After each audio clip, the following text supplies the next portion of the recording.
Good evening and welcome to the Minions of the Zoo Saturday edition. I'm your host and keeper of the Harry channel, and with me tonight are two minions. Let's see if I can actually get them in here. Okay, well they're sort of here, just off to the corner. I'll get this whole OBS thing figured out eventually. Anyway, DrFunctional. And then they'll change it on you. Hello. Of course, and SkepTok. Hey, everybody. I don't know if we have anybody in the chat yet, because we do. Sort of. Oh, good, because I just sort of like threw the announcement up, and here we are. So I apologize for the short notice. Is here. Raymond Lewis is here. Oh, good. We got people to talk to. We got people to perform for. And Harry's got a show for you. Oh yeah, a spooktacular Saturday show. Ooh. Yeah, no, really. No, we don't. That was yesterday. Yeah, but no. Yeah, technically, but the adult thing happens like all weekend long. Yeah. Like going to clubs and having Halloween parties and all that kind of shebang. Oh, Halloween's way better for adults than it is for kids. I mean, candy's one thing, but come on. I don't need to even explain this. Yeah.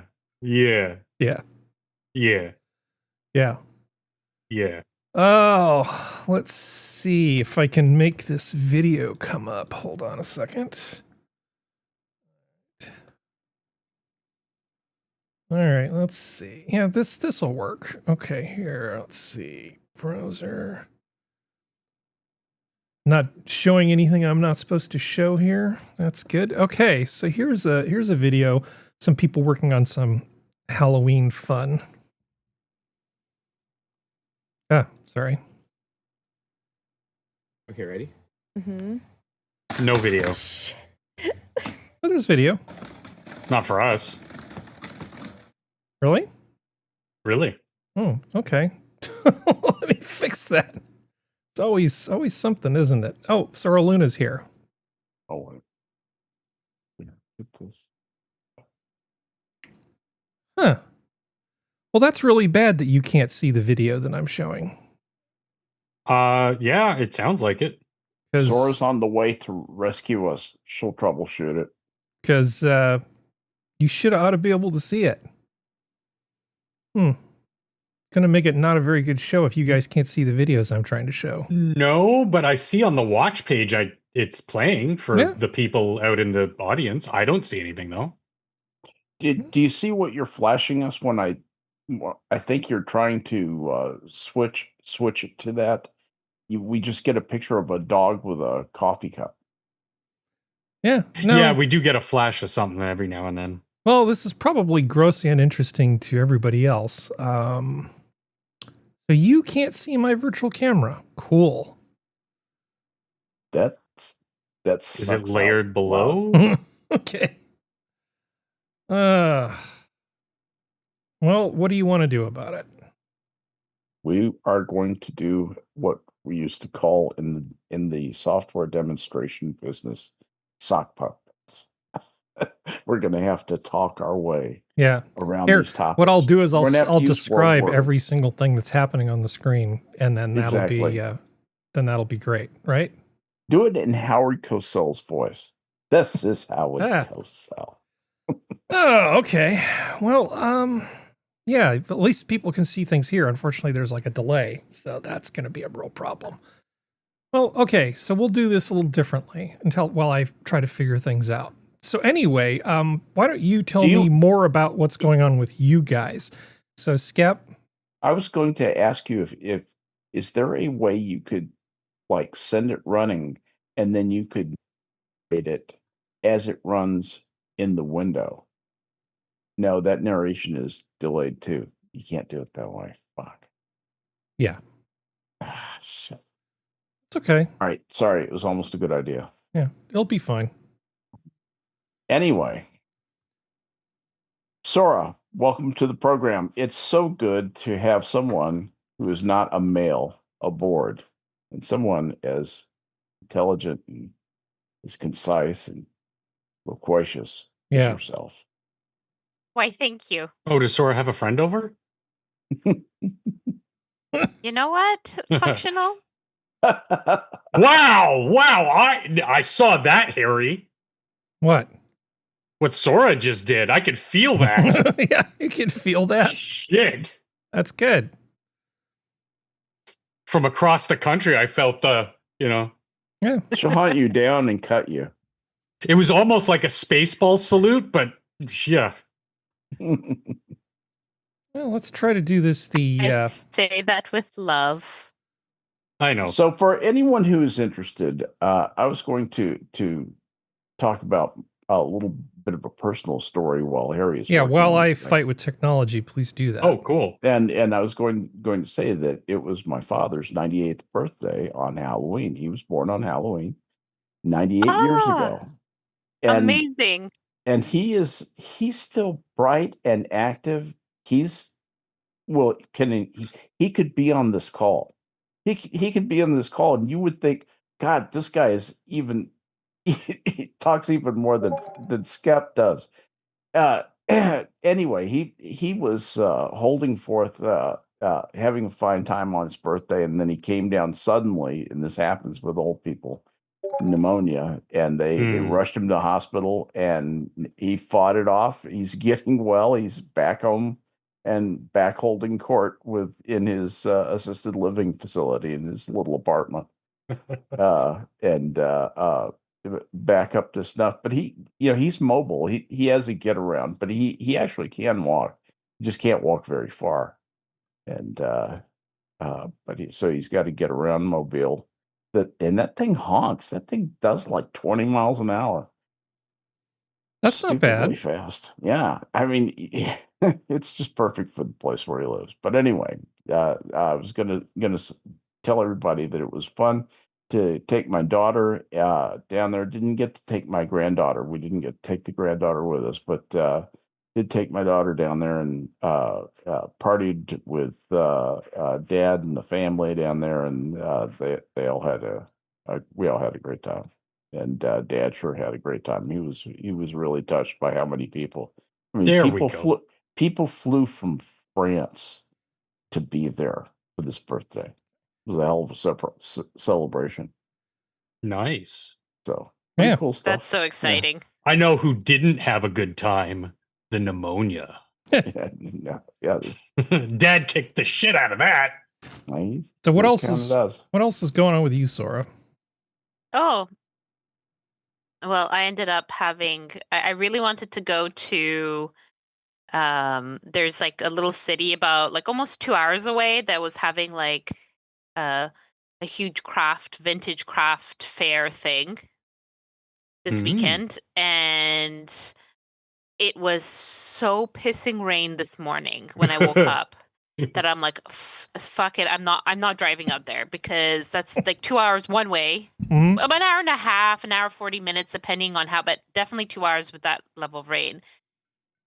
And then because it gets dark so quickly, I'm not spending the whole day there. I would spend like, a couple of hours and then 2 hours back. I was like 2 hours driving in the rain at night. Yeah, well, and then for the show and everything, right? So like I would have to like turn around really quickly. And but so I was like, okay, that's fine. I'll go. I'm sure they'll have it some like closer to Christmas or something. And then the sun came out after lunch, and it was absolutely beautiful. And so I was like, okay, well, I have a bunch of errands to run in town. So I ended up doing that, and I kept adding more errands were bequeathed to me. Oh, you're there? Why don't you do this? Oh, why don't you do this? So that was nice. It was actually very nice to be out of the house. Cool. Yeah. Did you gamble your bottom dollar? That I didn't do. Maybe next time. But I did go to Lush, and I and despite the name, it's a spa place. Like it's a all sorts of yummy smelling bath bombs and stuff. And Isn't that where you buy like loofahs and well, bath bombs and very perfumed stuff, and they act like they're super like, oh, we are better for you because we're naturally derived, but it's all BS. It's just all fragrance and stuff, which is fine. The stuff still is awesome, but it's all greenwashed. And yeah. I love going to that place. It smells so good in there. Cool. Yeah, that was my day. It ended up being very windy, and so like it cleared up the clouds. And of course, but by the time the clouds cleared up, though, there's no way that I would get to that city and come back because, again, it was just too late in the day. If I hadn't left by, say, 8:45 at the very latest, and that would have been like super late already, there was no point in going. And at that time, I was like between 7 when I got up this morning until about 10:30, it was heavy raining. And then it started lighting up until the sun came out at lunch. So I was like, okay. Well, being much further south than you, not raining here. It's rained a little bit, but the big thing is we're doing daylight savings time tonight. Oh, So- I know, I completely forgot about it. I'm sorry. Oh. So we're going to be falling back. Hey, at least we get that hour back, right? So I You're mean, it's just better down the than street spring. from her, really. Well, Just take you know, five. Just take 5 up. from a longitude perspective, we're very close. From a latitude close. perspective, not Not so so much. much. Not so much. Polaris is in a very different part of the sky for her than it is for me. No, it's not. No, it's not. No, It's at north. It's at true north. that's only one direction in the polar coordinates, Skep. That's true, but But it's a big but. It doesn't matter where you are on the Earth. Polaris is how you find north. Yeah. That's how you find north. Yeah, but knowing how high up above the horizon to look is the trick that tells you what your latitude yes. is. So the difference Yes, between that's true, Sora but- and me is about 15 degrees in terms of where Polaris is. I think it's something like that. Yeah. But anyway, It is right now. Oh, damn it. I can't tell you the exact coordinates because I didn't pay for this app's features. Okay, never mind. Well, if you It does take- not look very far up. So if I were to look up right now, it is definitely above the horizon, but it is a comfortable. It's just like if I were to slightly look up, that means nothing to anybody. I'm sorry.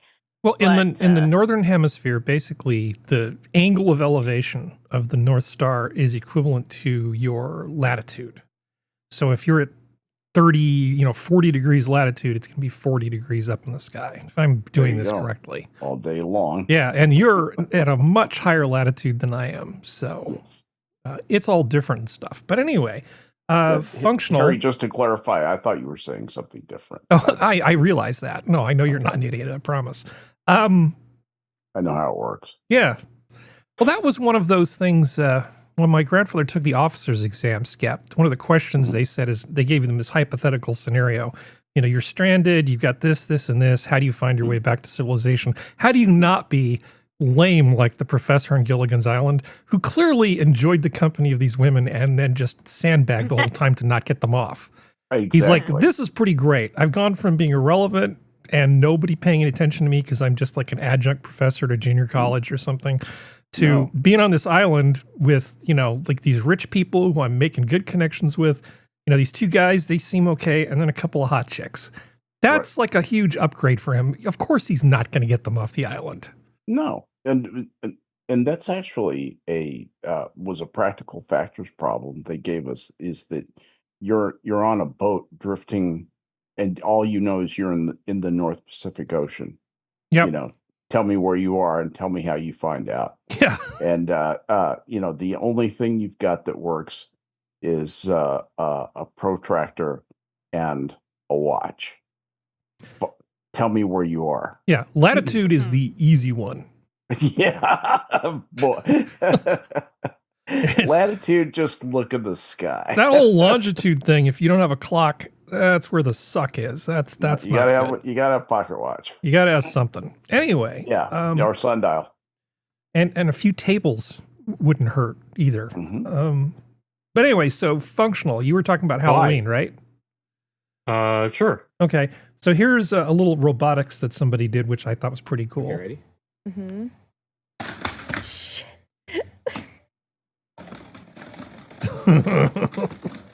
That's so creepy. That's awesome.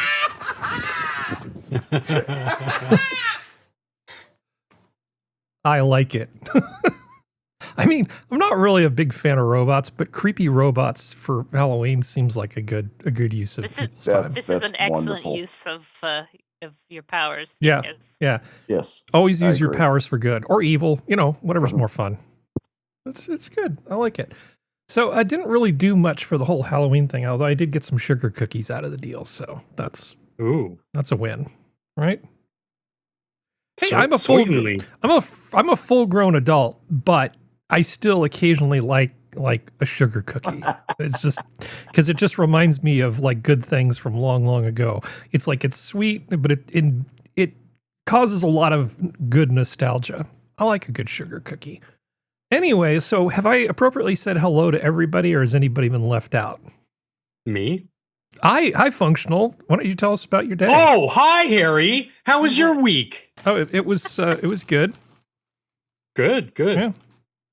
Rode my new motorcycle over Highway 17 today. That was fun. Oh, Okay. sweet. Not as sweet as it used to be, but sweet. Yeah. Go Functional. Okay. Where am I going? My day was fun. I started at the gym and went to a used bookstore. I ended up getting somebody ended up getting back to me about, and I bought like 5 books at the bookstore. Ended up getting back to me on Marketplace about a whole slew of like 2 grocery bags just full of books, including some hardcovers that are in like really good condition. And I paid her $20 for them. Nice. She asked 15. I couldn't break the 20, so I just gave her the 20. I'm like, don't worry, you're doing me a solid here. And yeah, this was quite the haul. A whole bunch of just fantasy novels of like from the 80s until, recently. And yeah, love me some books. So I've got plenty of reading, not the reading I want to do, but plenty of reading for the next couple months, because I go through about 2 or 3 books a month if it's fiction. Got some other fun stuff like the collective works of Siggy Freud, some short stories by Alan Watts, and a whole bunch of other like just fantasy stuff. I know I already said that. So yeah, it was fun. And then I kind of was out on a date with a girl. Well, not really, but like kind of, sort of. I met somebody at the bookstore. We kind of hit it off. So we went and had coffee and got her phone number. And, your boy's doing okay. No, she wasn't in the section of books about angels, was she? No. Because that's definitely a red flag.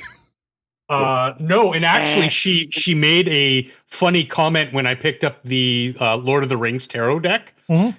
She said something like, "Oh, what's that?" Or like made a noise like a "huh?"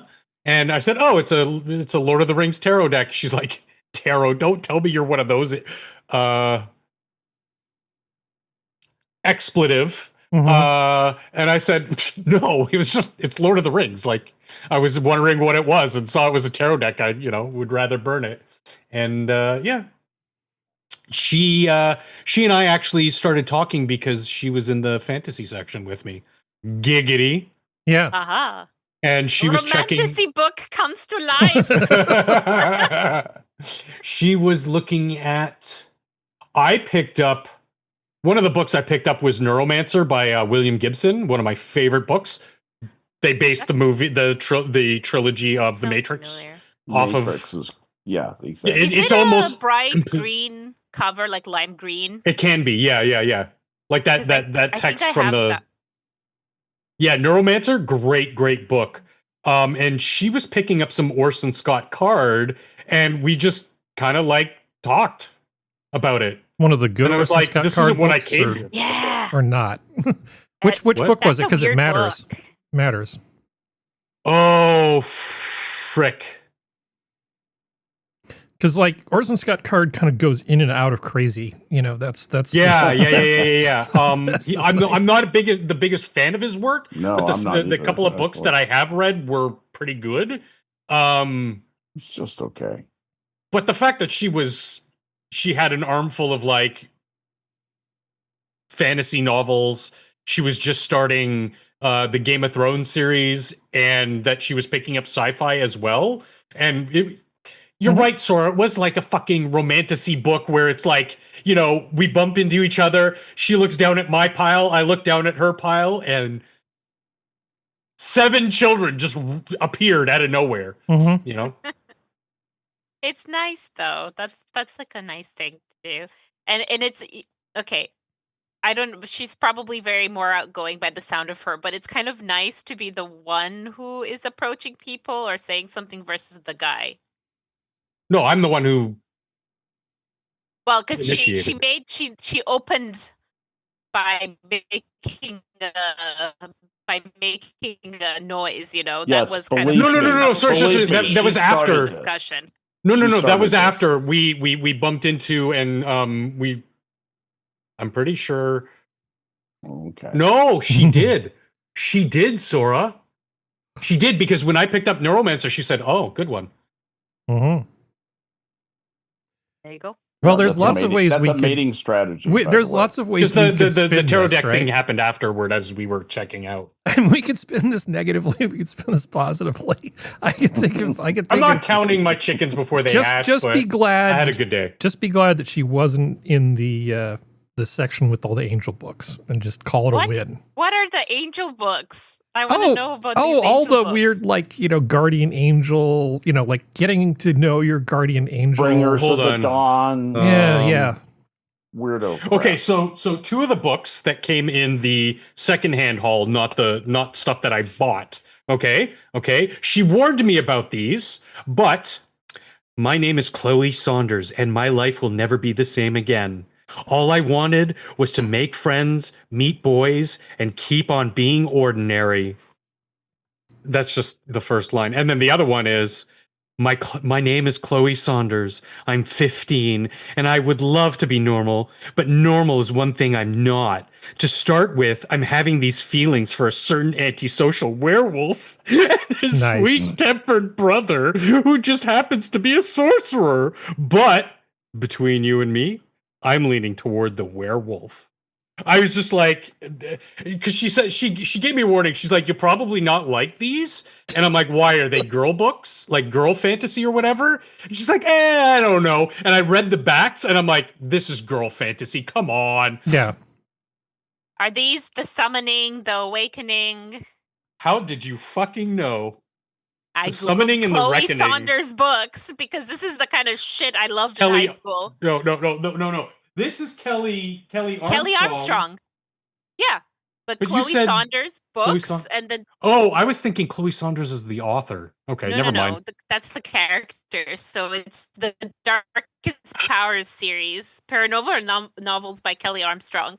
Sora, This is due to the nature of the books, Oh! the name entered my brain and immediately vacated my mouth. But we could probably talk about books all night. It's cool. She's diagnosed with schizophrenia. The girl. That's Oh. interesting. That's new.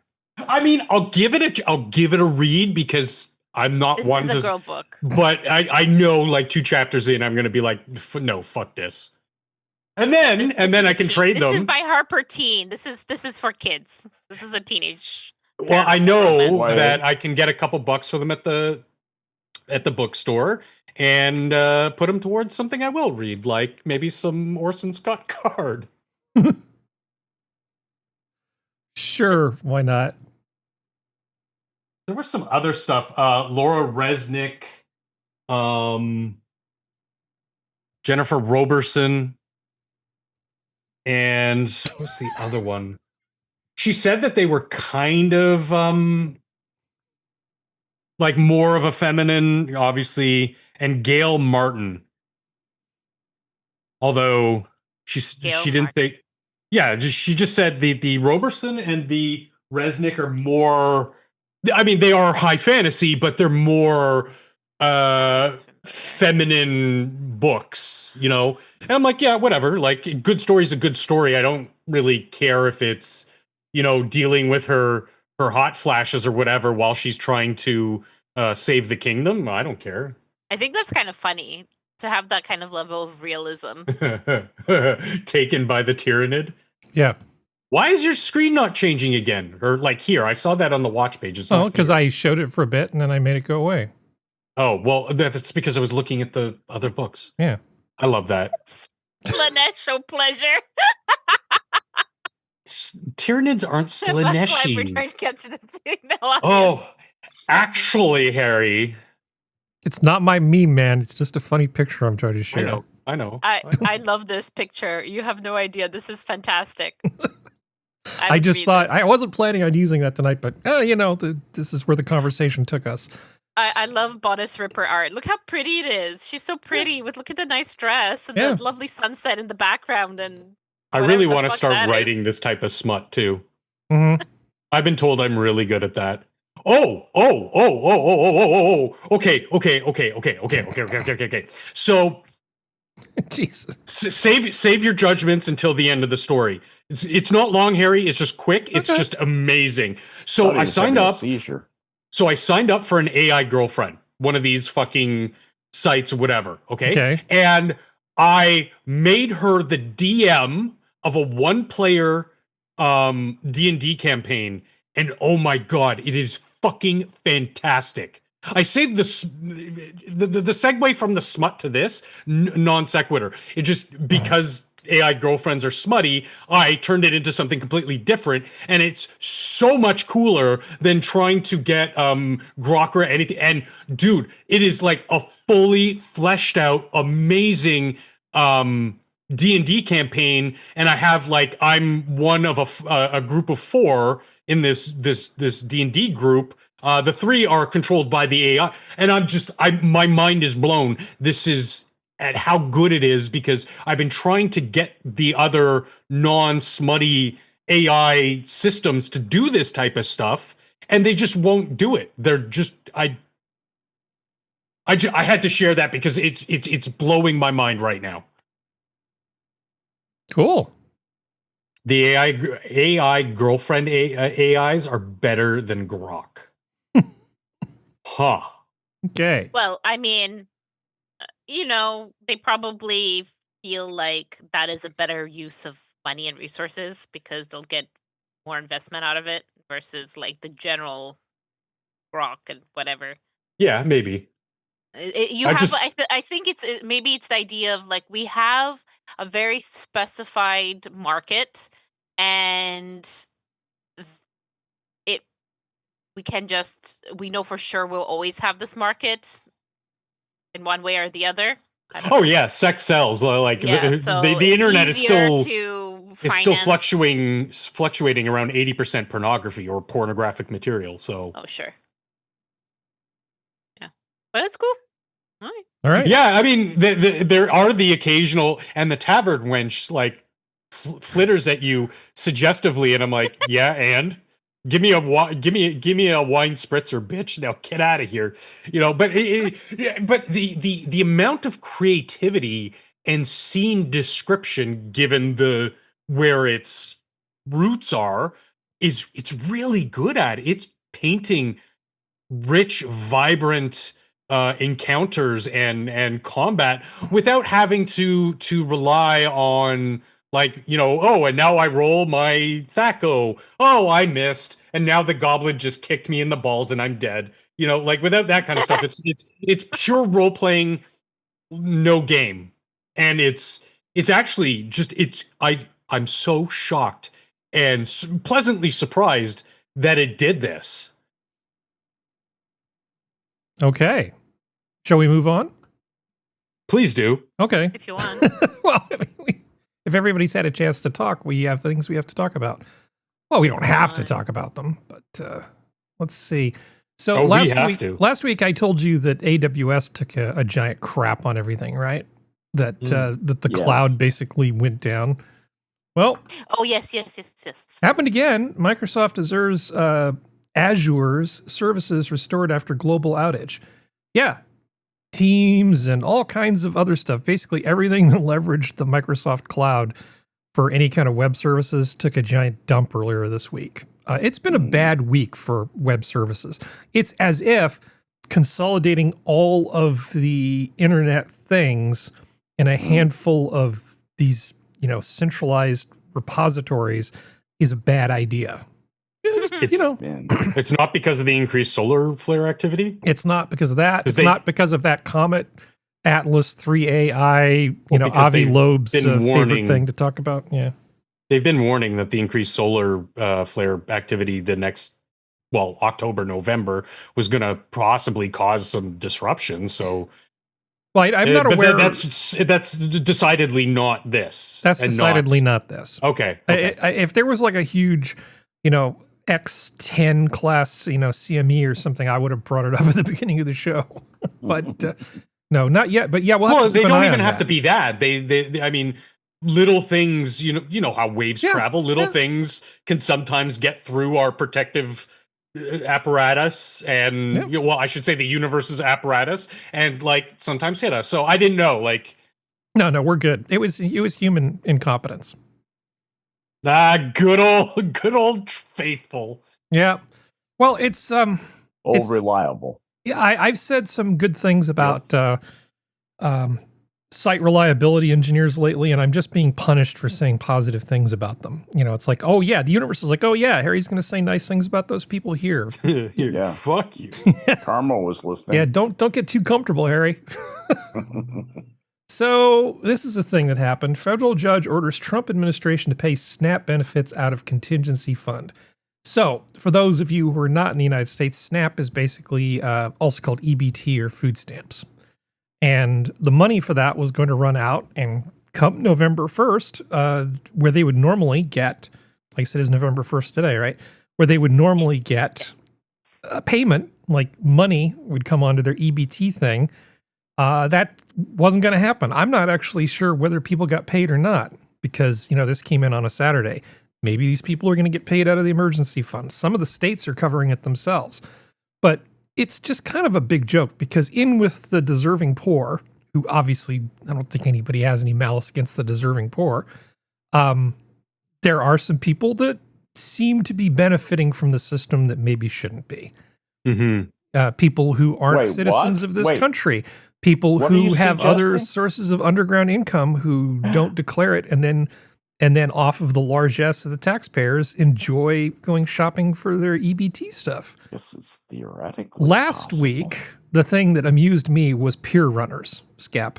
So these videos of these people who missed the cruise ship, and the cruise ship is leaving as they're running up to the pier.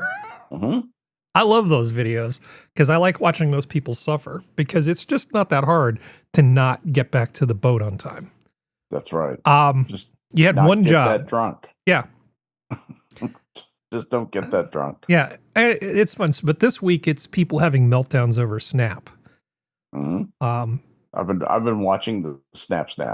Yeah. Those videos are kind of funny because you're just like, lady, and it's usually a woman. Not saying it's not ever a guy, but the ones that I were watching were out of shape, very rotund women. And I'm just thinking to myself, lady, you're twice my size, and I'm 6 foot tall. How are you this wide? Something is afoot, because even if you're eating crap, there's no. This is just. Do you like that? Leaving Walmart with only a basket of fresh fruit and vegetables so the Snap riders can't see me.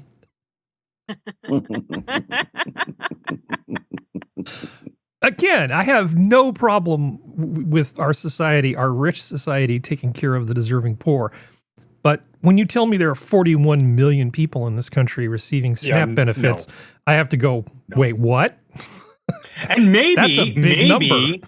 The consequence of now, having to live up to your poor choices in life means that no, you can't have six kids with 6 different baby daddy and just live off the government tea. Get a job, Lois. The problem is they keep learning that the hard way. they need to learn that the easy way and avoid the unwanted kids that fuel these gangs, these urban gangs that make life miserable. You know, and yeah, urban Right. analysts will tell you that in a major city like Chicago or Detroit or even San Francisco, there are basically 500 or 600 people, and then they really have it down. It's like between 500 and 600. And you can identify these people that have the criminal profiles that cause most of the mayhem. If those people were off the streets, or if they were prevented from living by having a bit more responsible behavior in the first place, this whole problem could be alleviated. That where this is coming from is having a bunch of unwanted children in partially formed, terribly deficient families that just rot these children as they grow up and turns them into monsters. Yeah. The I don't remember the exact number, but it was like they poured over the data in New York City, and like for the last 7 years, 70% of all the burglary and robbery was done by like 14 people. Sure. That's typical. Yeah, and it's just like, come on. Those are some good numbers. I mean, I would love to be as good at anything as those people are at crime. Wait. This guy, he's the Scott Stapp cosplay winner? Huh. I don't like this meme very much anymore. Oh, okay. Scott Stapp is not a joke. Well, the meme stands on its own. Don't judge. Yeah. Sure. Yeah. Sure. So Yeah. the thing about the memes wide open about the EBT thing is I don't think it's going to go well for people if they think they're just going to use this as an excuse to recreate the summer of peace and of mostly peaceful protests. Because I do feel like some people want to use this as an excuse for shenanigans. And I don't think that's going to go so well. It's like, but now we have a food desert after this. Well, you kind of brought it on yourself. The people who want shenanigans are going to look for an excuse to commit shenanigans, and they will commit their shenanigans. There's not really that much you can do about it. This is a convenient excuse, and I think they'll use this. I'm not sure how much pizzazz they have left in their sails. I think Trump's actions in some of the cities have possibly taken a little bit of the starch out of the illegal, the people who want to commit mayhem. It has had a chilling effect. Yes. Yeah. It is. Effect, yeah. Yeah, but I mean, literally and figuratively, because it's too cold. These people won't riot if it's that cold out. No, it's or really, I should say loot. So, reappropriate their Walmart groceries. But on the plus side, at least we're sort of revisiting, with that 41 million number, we're sort of revisiting the conversation about food stamps.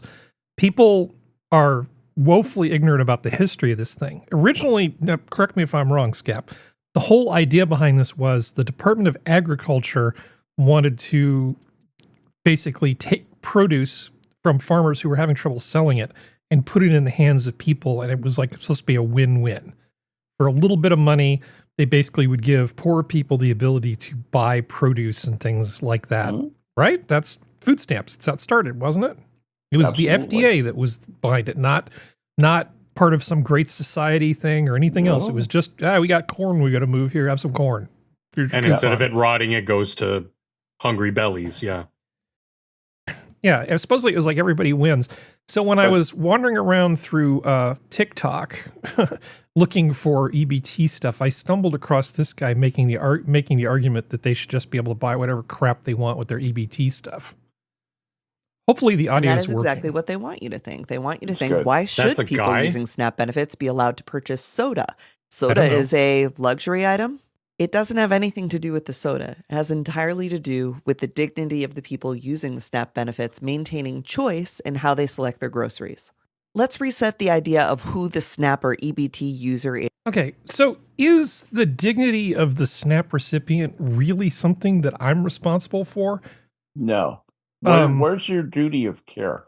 Yeah, How is where the exactly duty is of my duty care of care? established? How is duty of care established in you that you have to care for their mood, reaction? Fuck you. No way. Well, it's the old libertarian thing about rights. If you're basically saying that you have a right to something that demands that somebody else do something for you, then it's not really a right. Mm-mm. Like not being persecuted for voicing my opinions, that's a natural right. Free speech, it's an enlightenment principle. Mhm. But me not having people look down on me because I'm buying 2-liter bottles of pop and Right. feeding them to my 9 kids, and then wondering why all the kids look like Fat Albert from Fat Albert and the Cosby Kids is ridiculous. And by the way, I want to make clear, I'm not saying this is like a race thing, because there are multi-generational poor white people like the residents of Prunedale, California. A bunch of people moved out here from the Oklahoma Dust Bowl, and these were like Yes, they did. hard-working, good people who just got completely shit on by the Jarrett's. universe, right? Yes. But what ended up happening was they came here with nothing, and they got a bunch of aid, and they get more and more aid over time. And now we're talking, 4th, 5th generation of people who've grown up just on the government dole. Yeah. Yep. And, I see this stuff all the time with my own eyes. You go to the supermarket and you see somebody drive up. Literally, this is not an exaggeration. I've actually seen this. Somebody drive up, it was like an Asian woman, an older Asian woman, very well dressed, in a Mercedes, and then pay for a bunch of stuff with food stamps. Now, maybe she bought those from somebody for like 50 cents on the dollar. I don't know. I don't care. There's something very wrong with this system. And how do you break the multi-generational stuff? At some point, you got to go, well, if you've got 9 kids and you can't afford to take care of some of them, maybe the right thing to do is to, I don't know, put them in the system and find them homes with people who can't take care of them? Is it really incumbent on us to pay somebody who clearly makes poor life choices to raise 9 kids? I mean, Skep, this is more to you because you know more about adoption and this sort of stuff than I do. Here's the thing. The responsibility has to be to the child. Child didn't ask to be born, and society, that's kind of a basic value that we have. We protect the future, and the future is our children. And any child, even an unwanted child, a homeless child, it has to be protected. That has to be the primary focus. Mm-hmm. Now, you want to prevent the unwanted children. You want to prevent the children growing up in these miserable households, these semi-families with no discipline, no structure, no feeling that they could fall back and depend on these people. They've never had anybody they could depend on. They don't know what that feels like. People don't realize how good they have it when they just come out of a regular family, just a normal nuclear family that stays relatively together, or even if it's a divorce, if both parents are in the picture, you can that's a completely different apprehension of adult life than the kid who comes out unwanted, unschooled, unskilled, and disillusioned, just filled with what the old sociologist Emil Durkheim used to call social anomie. There's no way he can ever achieve his dreams, and there's no way he can ever change the hopeless situation in which he is, and that just crushes people, Mm-hmm. and it corrupts them, and that's how they turn into criminals. Well, that's not okay. That's maybe I didn't make myself clear. I'm talking about for the good of the child. Mm-hmm. Isn't there a much bigger demand for children to adopt than there is like a supply of adoptable children? Okay, let's talk about that. That's why I'm asking, because I know you know about this. Yeah. All right. White normals, there's a waiting list. White normals, you're gonna wait, maybe a year in some parts of Texas. I know that, and at every place I've ever heard of in the adoption business, white normals, there's always a waiting list, because there's always people I want to adopt. What do you want, a challenging kid? No, I want a white normal, and that's what they get. Asian normals are getting more acceptance, but that it's still only in the Asian community. And I'm just going to put this out there. Nobody wants the black children, period. That's just the ugly truth. And they end up in institutions. And the institutions are full of black kids, unfortunately. That's not good for them either. No, that's not good for them. It's not good for anybody. So literally the only thing we can do is try to get people to stop having so damn many kids. That's right. But this is a vicious circle, right? We say we don't want to hurt the kids. We have to keep giving them the money. But if you keep giving people money, then they keep having the kids. Let me tell you what the kid is like. And Harry knows something about my personal life, so he knows actually who this is. But let's just say that I know somebody who adopted a 10-year-old girl, and that 10-year-old girl assaulted and stabbed. The caseworker came over, tried to stab the mother, tried to grab the cop's gun when the policeman came, wrestled with the cop, and got hauled away in handcuffs.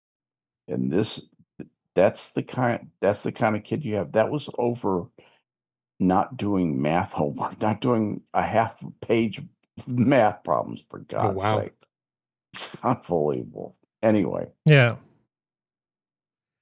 I would think that's what you're dealing with. Well, but waiting until they're 10 and the problem is really bad, maybe the thing should be, by the time they have about the 7th kid, they say, hey, maybe instead of money, we could find this infant a new home.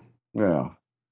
I'm thinking not waiting for the problem. Give this kid a chance. Give it to some parents who can afford to take care of it. I know. I don't think those people give a shit about having their children have a chance, which is the sad part. Yeah, well, I was going to be, somebody will accuse me of being Joseph Mengele if I come up with if I make a little quip, but here goes anyway. How about a new program, Snip for Snap? Well, or that's what I was thinking was, You like that slogan, right? I know way too much about this. I know way too much about this, too. But is putting the injectable birth control in the young ladies who grow up in that environment about the time they hit puberty. You're talking about the little rods that dissolve, and what those are good for like 3 years or something? Yeah. Yeah. Great piece of technology. Yep. All right. Well, enough of that. Let's see. Is it time for a break yet? The only problem with that is that there's lots of problems with that. Are going to make there's the biggest one, like the first one that comes to mind is by effectively temporarily sterilizing them now you have children that can't get pregnant. You have 9, 10, 11-year-old girls that will disappear from the system and they cannot get pregnant, and they'll have minimal to no menstrual cycles because it, depending on kind of insertable or patch or whatever you have, can completely change cycle or stop it completely. And there's going to be a great rise in certain areas of commerce with those children. I freely admit that this solution is like packing a suitcase using the fat man and scissors method, where the fat man sits on the thing, and then you trim the edges. And of course, only some of the clothes are damaged, only the ones near the edges, but they are terribly damaged. And I haven't seen this before. That's a nice metaphor. So the image here is made it up. There's like, okay, so there's just a bunch of clothes in a suitcase, but it won't close. So you put a fat guy on top of it, and then basically you put Oliver Hardy on top. Right. And then Stan Laurel walks around with some comedy scissors. Right. And the whole time Stan's looking at him, or Oliver's looking at him, just, Yeah. Absolutely. Yes. Batman scissors method. Good times. All right, so let's talk about something completely different. Let's see. So this is something that sort of leaked out. They didn't really want it to leak out, but in another piece of information that was disclosed, the city of Richmond accidentally let slip what percentage of their general fund comes from the Chevron refinery located near the city. 24%. They actually went so far as to send letters to the journalists who they accidentally sent the information to, saying, okay, you're not allowed to publish that just because we sent it to you by accident. And the journalists were like, yeah, that's not how this works at all. So Someone's fired. So the same people that they've just been vilifying and taking advantage of because they didn't think they would get up and leave, and now refineries are getting up and leaving. 24%. That's good. That's a pretty big hit to your budget as a city. Mm-hmm. Yeah. How are they going to make that up? How are they going to make it up? Legalized gambling is good.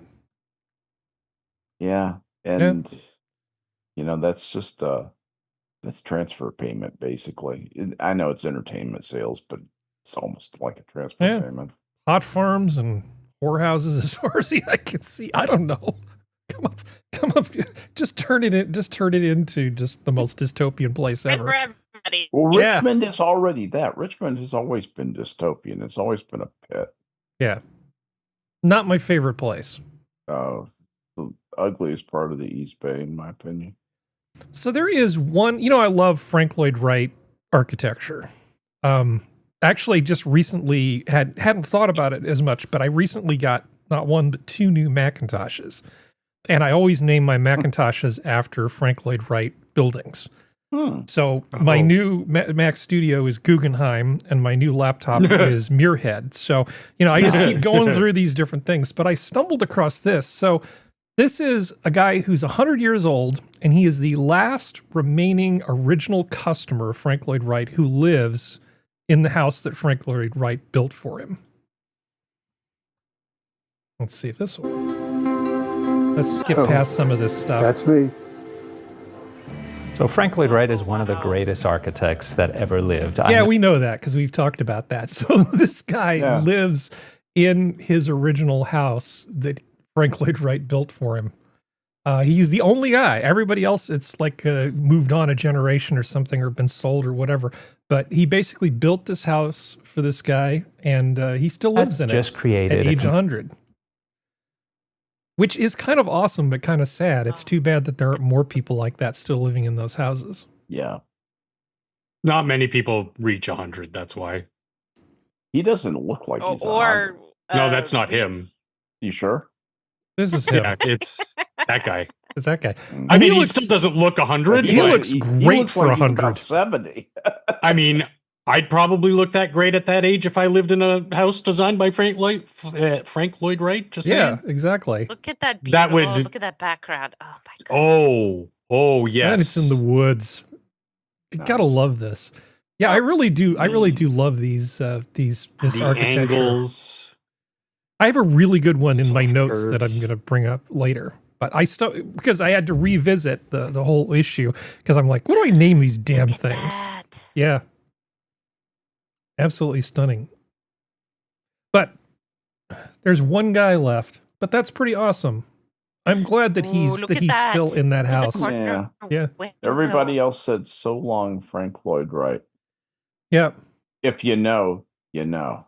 That's part of his sort of philosophy, Sora, is bringing nature indoors without bringing physical nature indoors. So he does a lot of those corners that are just completely out into the outside. So he'll do things like that with glass, with screen windows and doors that open on the corner. It's stuff like that just made me fall in love with the man. That's a dream. Okay, next week. It's so good. Next week when Serenity's back. Hopefully everybody will be here. I will show you the atrium of all atriums. Okay, just leave it at that. It's a really fantastic building. But yeah, that's just a little nice thing because I figured it was getting a little heavy there. How about some aeronautics? So you guys heard about the X-59, the NASA test plane? Nope. What they're have not. trying to do is they're trying to make supersonic planes that don't have a sonic boom. And so this has been in the work for decades, right? But they just recently did a test flight. Let's see. So you get the normal jet engine noises. That's it, way in the background getting ready to take off. And, you can hear the jet engine. I'm going to go 41 seconds ahead. I'll wait for this to take off. Come on, take off. Take off, you hoser. There we go. Not that loud. That could be way louder. Never know you're coming. Yeah. Yeah, but okay, couple questions though. Takeoff, I don't think it matters that much, but how fast is it going, or what's its top speed or velocity increase to take advantage of the silent or more quieter engines? This isn't trying to set a speed record. It's simply trying to demonstrate that you can have something go supersonic. So if you look at that plane and you zoom in but on he's it, not going supersonic. Hold on, look at this thing as he's climbing. Okay, you can see the pressure, basically where the pressure is hitting as this thing cuts through the air. You can see that vapor cone, right? Instead of it being this big, huge thing that's sending giant booms down to the ground, it's barely, because of that big, long proboscis, it's barely interacting with the air. That's why that big long proboscis is there for it's actually that shape for a different reason. You know what it is, Eric? No, because you know what's inside there. A BFR 9000, a big radar. Oh, yeah, that's what they put in it. That's why the noses are so long. There's several fighters and bombers that have had elongated noses. Yeah, because of the radar requirements. But there's jet noise, but there's no boom. Yeah, that's cool. That's really. I checked in with an amazing. expert. I checked in with an expert on this. So here's their comment on it. Where's the kaboom? There was supposed to be an earth-shattering kaboom. Boom. Anyway, where's the kaboom? Yeah, I love that. Good times. The alien. So Microsoft's decision to axe Windows 10 is driving Apple PC sales growth. Users buying Macs instead of AI PCs, despite Microsoft's push for Copilot Plus. Yeah, nobody's really all that keen on the AI spyware extravaganza that is allegedly Windows 11. I mean, maybe some people don't care. I installed Copilot. Yeah. No kidding. Just because it pissed me off. And, I usually uninstall parts of Microsoft's operating system. Yeah. Just because I don't like being looked at. Yeah. So here's a meme. Activate Windows, go to settings after doors, white man smoke alarm chirp. So, I actually, that's funny. So I have on my Apple Silicon Mac, which is basically an ARM v8A processor. I have a virtual machine, or at least I had one, which had Windows 11 on it. And I only got the trial of it before it even went public. And then they were asking me for money. And I'm like, I hardly use this thing to do anything. It was date crippled, or? No, it wasn't date crippled. It's just you gave me the notice of shame right here, saying you got to do something about it. And I'm just like, yeah, okay. And then I noticed it was taking, because of all the updates that it wasn't applying that were just building up in the background, it was taking up 184 gigabytes of disk on my computer. And I'm like, okay, seriously, let's have a talk. For a thing I don't use, the fact that you have 184 gigabytes of data for a system I don't use, okay, except for running, one or two little programs. Like I have this thing that lets me check regular expressions against like literally 40 different types of regular expression syntax, Scap. I can say, here's a sample piece of data, here's a regular expression, show me what, this version of Python's expression library would do with it. And or I can say, show me what C# would do with it. Show me what, show me the POSIX for this version of POSIX. Yeah. I mean, it has Pascal in it too, Scap. It literally does. Yeah, it's great. Excellent. So what I did was I actually loaded all this stuff. The 3 things I care about, I pulled them into, what's it called? It's the Code Weavers thing. But it's basically based on Wine, and it's an emulation thing. So now, all of the things that I used to run on that Windows machine that was using 184 gigabytes of disk, go screw yourself, Windows, is now running in a little virtual Windows environment. I just press a button, and it comes up, and it just runs native on my Mac. How much space you got devoted to that? That dynamic. The new ones, that's like nothing. So really? Yeah, it's very small. But to the point, they're now claiming, or at least TechSpot's claiming, 9 out of 10 Windows games can now run on Linux. Yep. Who's doing the counting?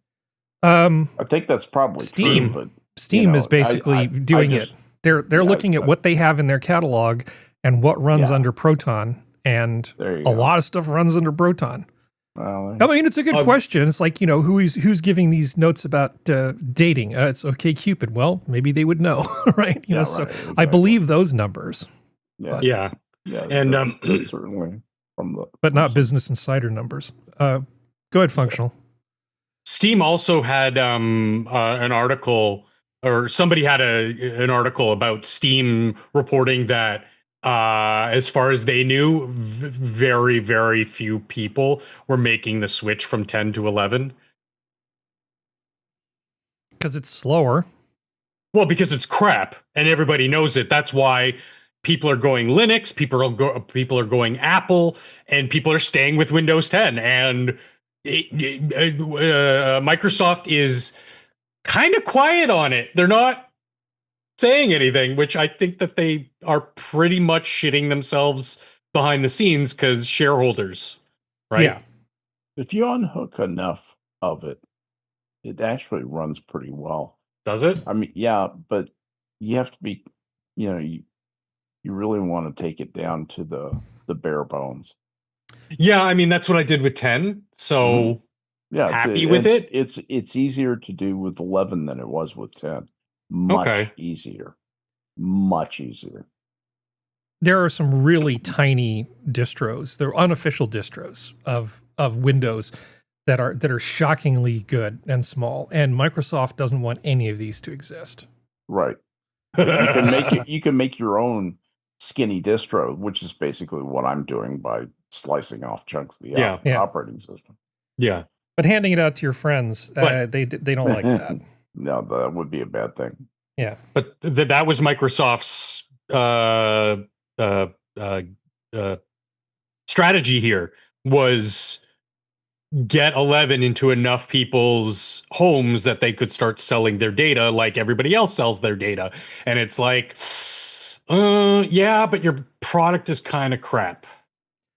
They make most of their money doing big corporate sales. And there are some things that they're actually really good at. I mean, suppose you have a business and you've got an office in, Flagstaff, Arizona, Berlin, and Bangalore, right? So you've got 3 different offices. You've got 3 different sets of rules you have to follow for governance and data integrity and all this sort of stuff. You can set up Active Directory servers, basically, which says, here's the people that work for the company, here's their phone numbers, here's where their desk is, all that information, password information, all this sort of stuff. You can load that into these, and then you can federate all 3 of those different sort of individual things into one big organization. The Microsoft tools do this more easily. They solve a very important problem kind of easily just in exchange for money. Because if you don't want to pay Microsoft to do that, then you have to do something clever. And clever involves work. And I know there's ways you can do it, but I'm not going to bore people with it. But a lot of businesses just go, I'm just going to give Microsoft this. We're going to have an Exchange server. We're going to set up Teams, and we're just going to shovel money at them for the number of seats we have in our corporation. And that's where they make all their money. As an old Unix hand, you must really appreciate the sophistication and integrity of the mail server setup that Windows has. Robustness. Yeah. Well, also they do the same thing with their DNS and other things. It's like there's lots of ways that you can have registries of computers in a company, but when you want them to span a globe and make it so that somebody traveling from Bangalore to Berlin walks in and then attaches to the Wi-Fi in the Berlin office, and it takes a little longer to log in because it's off in Bangalore, but it still knows to go grab that user's credentials from the Bangalore server. You know, that's not a bad thing. No, there are ways to solve these problems, other ways, and that's how I choose to do it. But I don't slight people for giving Microsoft money. Active Directories.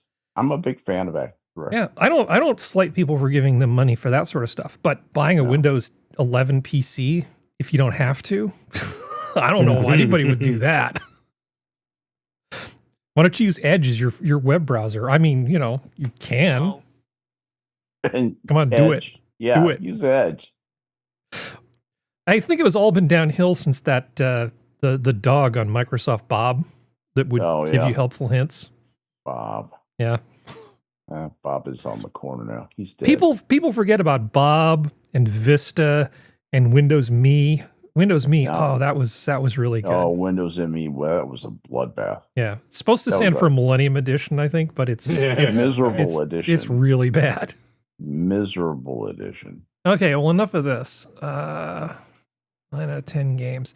But yeah, I just wanted to say, yeah, I freed up that 190 gigs, and I'm not going to buy another license. I actually have an old Windows 10 license. I'm going to throw it on my my virtual machine farm for my x86 stuff, and just fire up a Windows 10 VM for that. And if I ever need to go peek at Windows, I'll have that handy. I'll leave it turned off most of the time. And I have a license for that one, so I don't care. It works better that way. Yeah, it's when good. It's off. So, Sora. Yes. Yeah, I have something for you. Okay. Uh-oh. How I eat when my husband is home.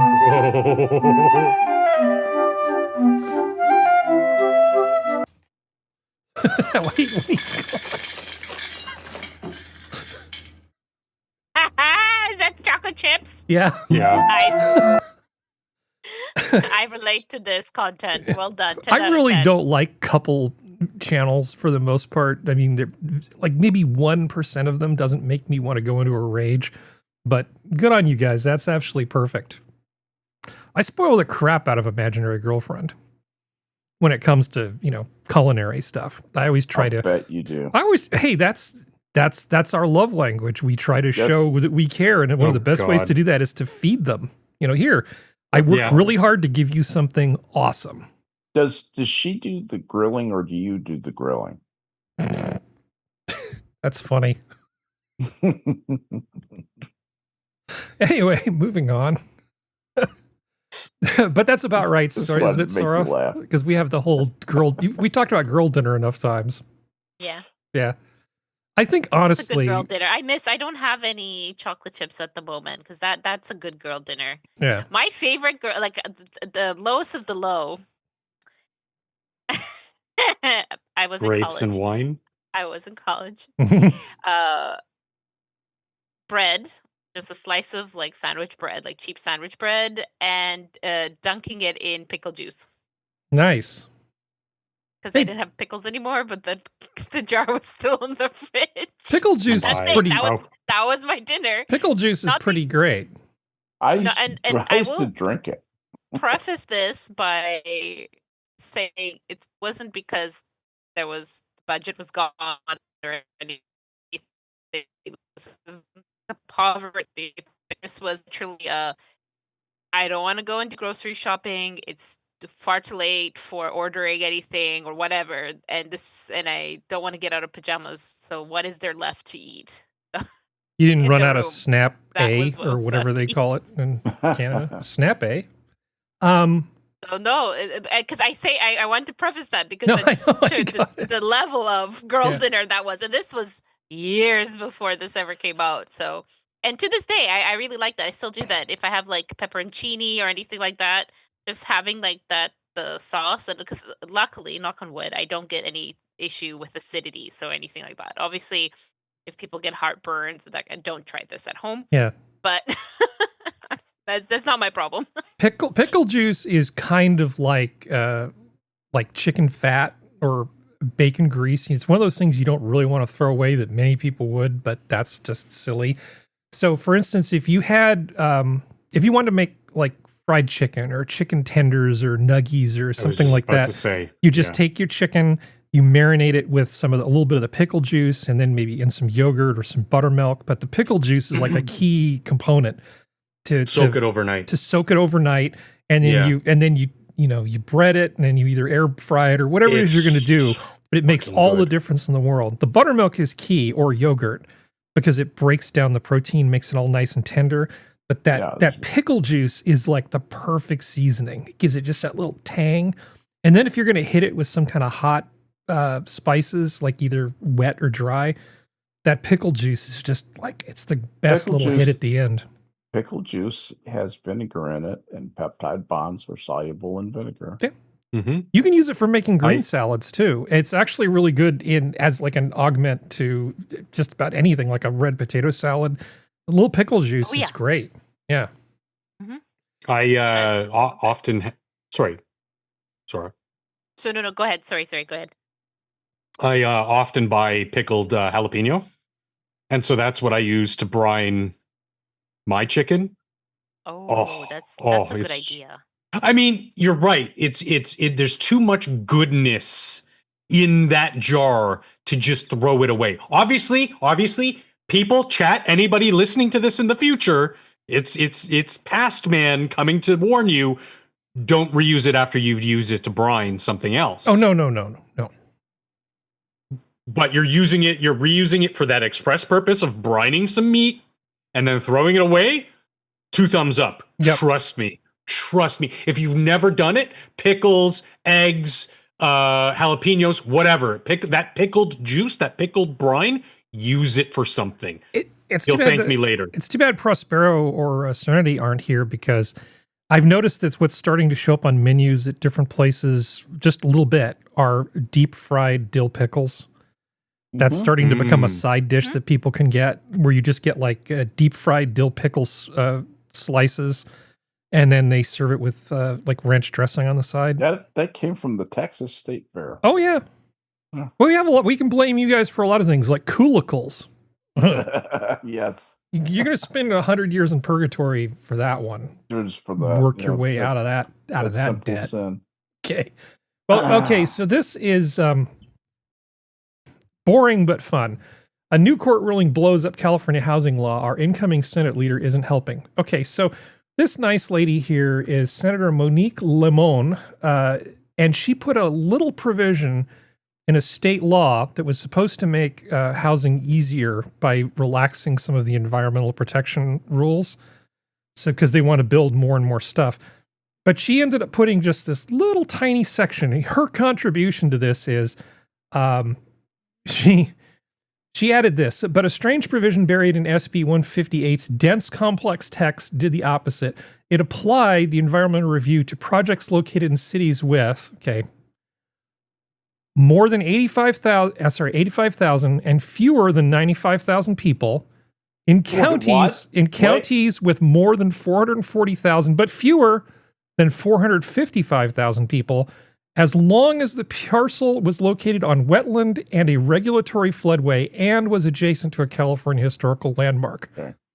As far as anyone can tell, only one project in the entire state meets those specific criteria. Can you imagine my shock? A proposed 8-story apartment building with 270 units, including 54 reserved for low-income residents near the historic Mission in Santa Barbara, which happens to be represented by California's incoming state Senate leader, Monique Lemon, a Santa Barbara Democrat. This is the whole thing about riders that they add to these things, and why politics is just so gross. Yeah. It's just so gross. It's just, ugh. This is the kind of thing that gives me the ick. I can overlook a lot of stuff, but this just craven political manipulation to bury something like this in a much bigger bill It's so self-serving. Am I And the it's only one so who's annoyed by this? No, it's so cringeworthy No, when they get caught. Yeah. Yeah, it's like, God, you're so lame. Yes, exactly, This is so Sora. it's embarrassing. It sucks. You're embarrassed for the criminal. Yeah. I'm sorry you're not competent. Yeah. If Yeah, your but they craft, probably It's won't like, face any repercussions for their stupidity. Well, there's or sort of corruption. like a repercussion. So she eventually acknowledged that she was Oh. responsible for the provision, raising serious concerns that she was using her political clout to strong-arm special treatment for her wealthy district through the legislature. Just for the record for you guys, Santa Barbara is nice. Like really nice. like It is as nice as nice gets. It's like it's like lots of, not like the richest people in the world, but kind of like really well-off people. It's very bourgeois. And it's, for instance, when the food revolution started and people started eating those tiny carrots like on a plate with like a little bit of veal stock reduction and stuff. Microgreens. The whole California cuisine thing, a lot of it, the nucleus of it was in places like Santa Barbara, where people had way more money than sense. These people are very well off, and this woman is going to take care of her constituents. Yep, they used to call them donuts. Why'd you call them donuts? Because they were nuts who had dough. Yeah, they are that. Actually, I hate Southern California, but I actually kind of like Santa Barbara. It is a great place. It's a great place to go eat. And God, That's the where climate. my friend Tim went to UC Santa Barbara at the College of Creative Inquiry. So the people who wanted to build this building are, of course, suing. And as rightfully they should. But I'm not sure legally where they have a leg to stand on. It's not illegal for her in her position to put that in there. The only thing you can go after her for, as far as I know, would be at the ballot box. How was a law broken? I mean, what's this lawsuit going to do? I mean, you can sue anybody for any reason. It'll make her look bad, I suppose, but I don't see how the builder is going to get any traction out of this. It's not saying that she violated the law. No. It's saying that she violated a contract, right? She didn't violate anything. She pushed this provision through, this little earmark. Well, it's not really an earmark because there's no money involved, but you know what I mean. This little special little scrap of pork embedded in this bill, and then she put it in there for her constituents, and then she got caught doing it, but none of this is illegal. That's why it's so icky. It must have taken serious work to come up with that set of criteria so that she could exempt that one project from her rich constituents. Because nobody wants all that crap in your backyard. Certainly not in Santa Barbara. That is NIMBY behavior. Yeah. And I don't blame them. I don't want it in my backyard either. Yeah. But you're not supposed to have an advantage over the rest of the public. No, you're not. But none of this makes it illegal. I mean, it's like the insider trading that they do in the Congress. Oh, yeah. They're totally allowed to do that. It's not even a little bit illegal. It's wrong, morally. The optics of it are really bad, but there's nothing illegal about it. I actually believe that, and I say this as a person who's been a member of the National Association of Securities Dealers. I was a stockbroker with Merrill Lynch for 3 years. I think that there's a violation of some of the regulatory stuff. It's like regulatory violation. I think that's got to be a violation somehow. And they have access to information that nobody else has access to. That's the definition of insider trading. Yep. And it's not just illegal. Okay, it's against the rules of the NASD. And one thing about trading stocks in the United States is because the NASD was around for the creation of the Securities and Exchange Acts of 1933 and 34 and the Investment Advisors Act, 5 years later, that they feathered their nest. They made sure they were essential to the deal. And you violate their rules, they will come after you. I'm sort of surprised that that they didn't hear from any of the the national securities organizations. They might have too much power to worry about that. Yeah, I think that's exactly what it is. So, I think they just say, well, we're going to exempt them. But that's not, what they're doing. If you did it, you would be violating the law. oh yeah, absolutely. That we're not allowed to do any of that. Right. Yeah, we're not allowed to do that. No. So I mentioned the climate, and so I haven't actually looked to see what city it is. I just sort of put this in here because I want to be surprised with the rest of you. So San Francisco ranked as the second most ideal climate in the country. This city topped the list. Anybody want to place any bets on what's better than San Francisco for climate according to some random list? Because I'm having trouble thinking of one. Better than Santa San Barbara. Francisco? I mean, it does get kind of chilly in the summer when the fog rolls in. I guess that might be annoying for some people. San Diego? San Diego is fantastic climate. Yeah, I think It's like Mexico with water that doesn't kill you. Yep. And by Mexico, I mean the northern Baja, so the weather's really good. Right. Okay, well, let's see where it is. Okay, second only to San Diego. Okay, well, There you go. there you go. That was my guess too. I don't disagree with this. Data shows that San Francisco fits the bill. The city lies within a rare type of Mediterranean climate zone, one that is warm and dry in summer and mild and wet in winter. Yeah, it is. So It my is only time I ever occasionally cold visited, there, though. the one time that I've ever visited San Francisco was in February. Would have been reading week for me, so something like mid-February. Mhm. I was there for about a week, and it was the best weather. It was. You did not need a jacket. We had a downpour of rain. Mhm. Every other day for about 30 minutes, maybe. And it was warm, even with the rain, because I had no raincoat or anything with me. I loved it. I absolutely adored everything about that city and everything. Like in February, and I'm coming from a place that it was gross. It was wet, cold, sticky rain that gets in every crevice through the house because it's that time of the year. A bit of snow came later because it's February here. So for me, it was paradise. Absolutely loved San Francisco's weather. Yeah, it's pretty great. February. Oh, we have so much stuff we could talk about. Let's see what will entertain you guys the most. Well, we have to get this out of the way just because it's timely.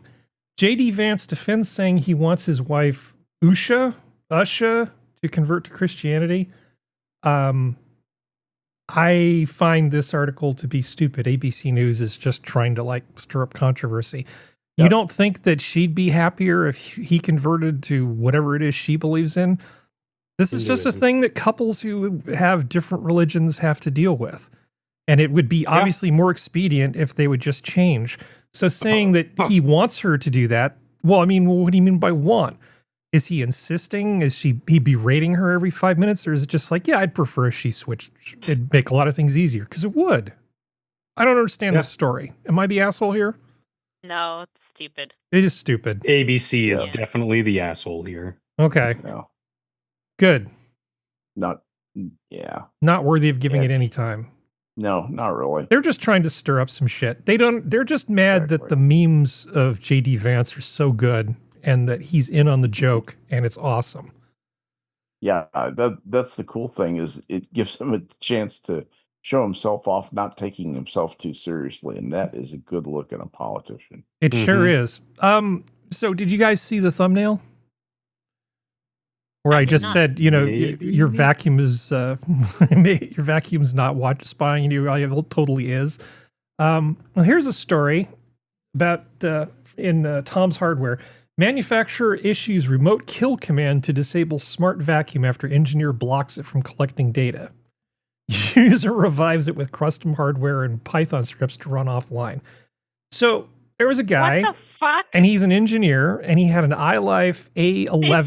This is dystopian society right there. We have reached peak end of times. Yeah, well, it That was title. it was tied into his Wi-Fi, and what he did was he was looking at what traffic was on his network, and he was looking at what the vacuum was actually doing, and it had a few different things that it would do, you know, in terms of like sending telemetry back and all this stuff. But he discovered there was this one address, and he's like, I didn't recall giving it permission to be sending a bunch of data back, so he blocked it, and then after a series of days, it would stop working. He would take it in for repairs.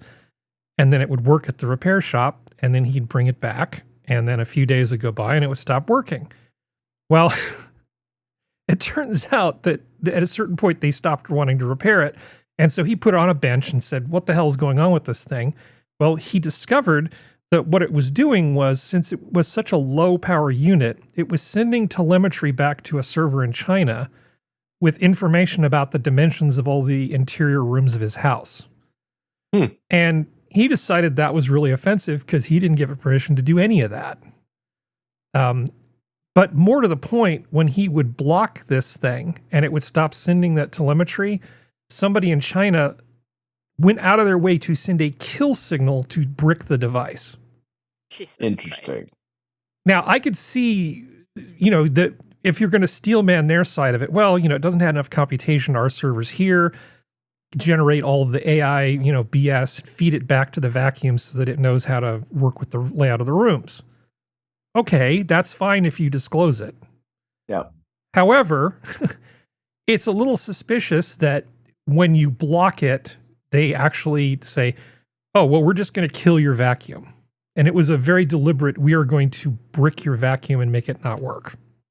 Wow. So he decided, no, screw you, and reset all of that stuff and figured out how to make it work with his own infrastructure. He basically did a factory reset. Yeah, he said, said you've got a new data source now. So since the A11 was a smart device, it had an all-winner A33 silicon on a chip with a Tina Linux operating system, plus, you know, yada yada, microcontroller.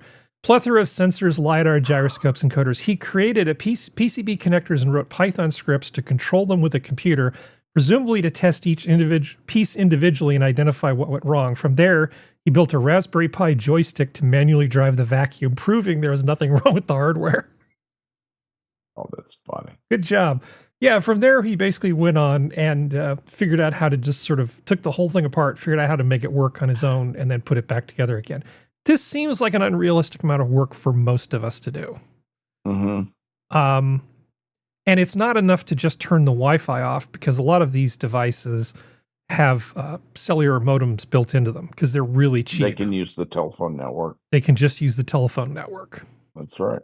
And so, you know, before you let a thing with a camera into your house to roam around, you know, think about, you know, whether this is something you actually want to do or not.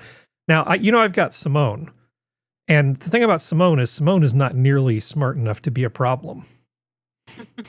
Yet. No, Simone has like very simple behavior. She's not relying on any smart mapping of the inside of my house. Okay. Yeah, so it's Name fine. her after the movie? No, I named her after the game that they used to have when I was a kid. It's like this electronic toy called Simon. Oh, yeah. I Yeah. have one. So I named her Simone because it has a woman's voice. Gotcha. I think that's pretty cool. But anyway. Very. Yeah. So breaking news. I don't know if anyone cares, but apparently LA Dodgers just won. Won World what? Series. The World Series? The World Series. Yeah. The Dodgers. Toronto. Oh, there you go. That was game 7, huh? Yeah. Yes. Interesting. If there was a rematch for hockey, they would. All right. So, hey, this is fun. You'll like this from the Department of Giggity. Meta denies torrenting 2,400 porn movies for AI training, saying they were for personal use. Yeah, they were. Wait. So, son, take it like, easy no, on it's that not thing. for the It's gonna come AI. off. This is hilarious. Yeah, we're definitely not using this for AI training. It's just because we're horny bastards and we want to watch 2,400 porn movies. Is this the first time that people are trying to say that no, I'm the one who's watching this, instead of saying that, oh no, I don't know how I got there. I might have been hacked.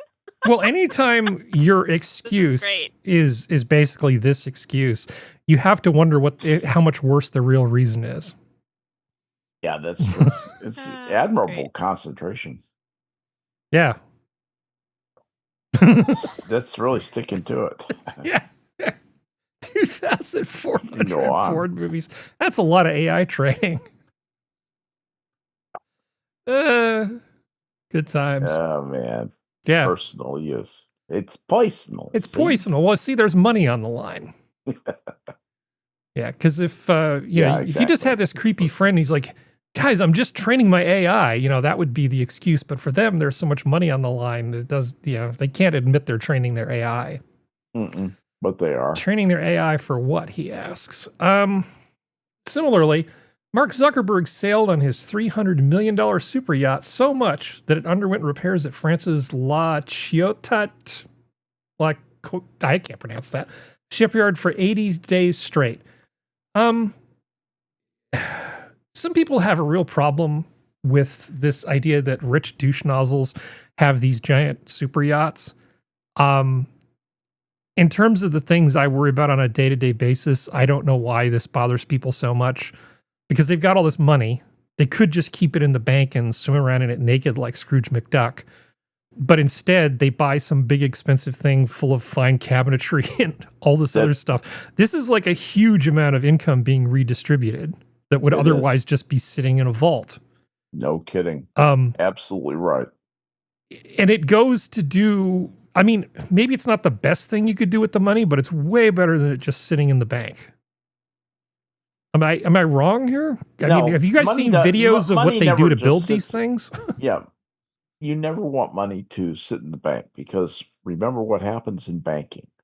When a bank gets a deposit, what happens? It gets an asset, doesn't it? But it also gets a liability. The only thing that it has is the use of that money.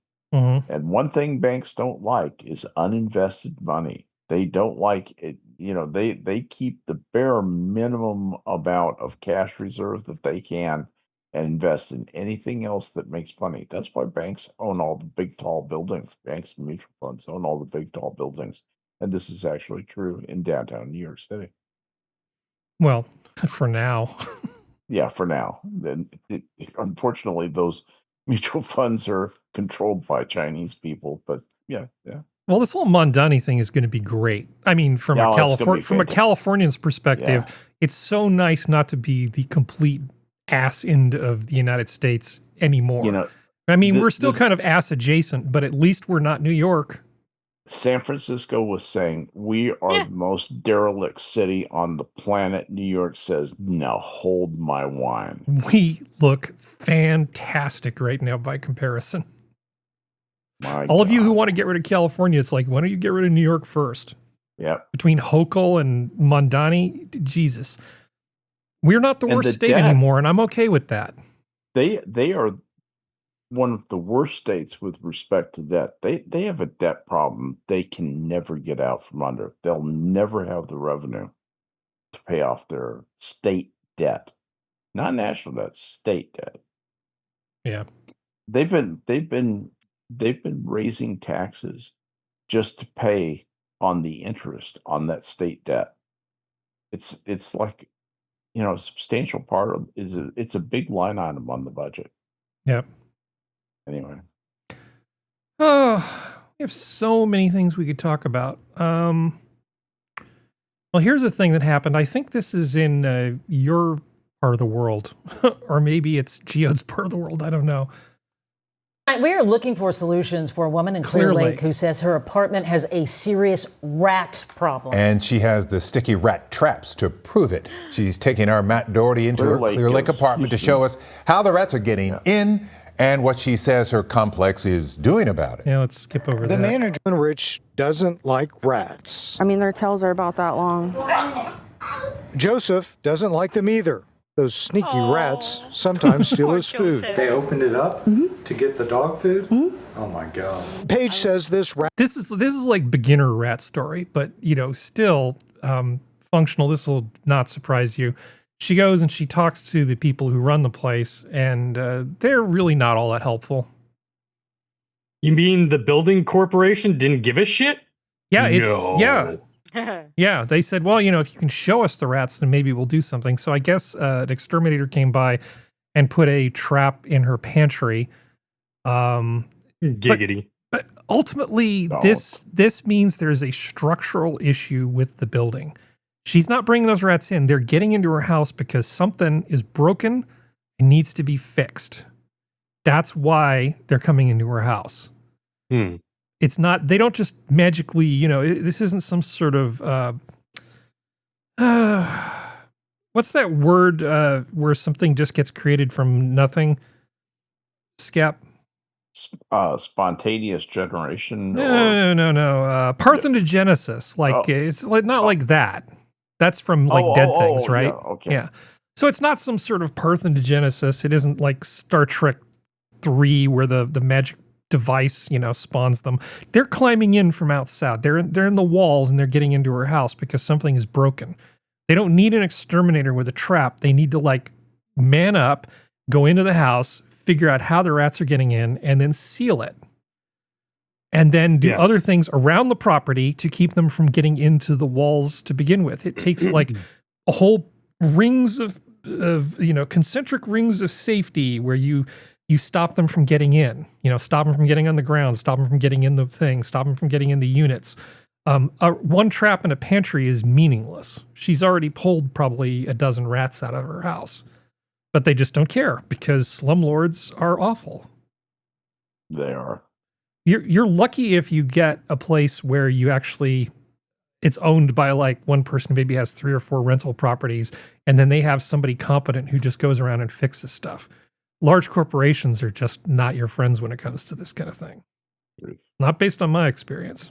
They just don't care. They just don't care. Anything that can't be solved with like a rat trap in a can of that expanding pink foam is usually just too much effort.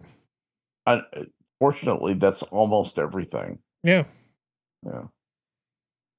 Expanding foam, yes. You know the stuff I'm talking about. Oh, yeah. I actually used it to effect a repair when I changed the hydrant on the outside of the house. For filling in big spaces, it actually works pretty well, but you have to be careful because the wrong type of foam in the wrong type of space can actually damage things because it has so much power when it expands. So you talk to the old guy with the vest. Go to don't buy your shit online. Go to Ace Hardware or someplace. Find an old guy with a vest and ask them what to do, and then do what they tell you to do. That's the winning strategy. Because if you don't know, talk to somebody who does. Don't screw around with important things like your house. If you've had a DIY project go bad because you didn't take enough care, or you didn't ask the right people, didn't have enough right information. I've had 1 or 2 go that way, and I even try to have that information going in. But ask measure twice, cut once. Yeah. So Matt Walsh is, to my mind, kind of a nitwit or a midwit because midwit. He's lucky that there are people in this world who believe such incredibly stupid things that it's within his grasp to talk sense to them. Yes, exactly. Because if it wasn't for, nonsense and postmodernism and all that sort of stuff, and just people saying ridiculous things about gender, he wouldn't have a leg to stand on. He doesn't strike me as the brightest bulb on the tree, but. Oh, is this the Medi thing? No. Oh, okay. No, but he actually put out something which I thought to be really funny. So this is Deep Tweets by Matt Walsh. And now, Deep Tweets by Matt Walsh.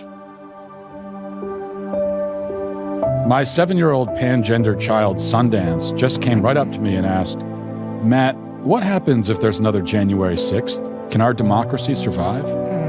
I looked them right in the eyes and said, my child, it's already dead.